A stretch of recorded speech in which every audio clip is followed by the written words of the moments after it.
Coaching সেন্টারের সামনে বোমাবাজির ঘটনায় 2 শিশু জখম হয়েছে। মুর্শিদাবাদের শামসেরগঞ্জের 3 পাকুড়িয়া দেবী দাসপুরের গ্রামে বুধবার সকালে বোমাবাজি হয় বলে অভিযোগ।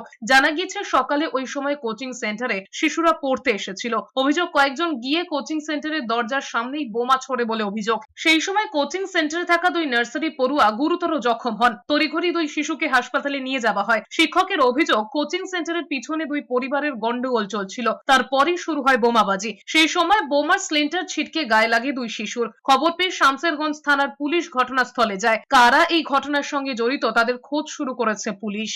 স্কুলের পিছনে একটা ফ্যামিলিগত ঝামেলা চলছিল।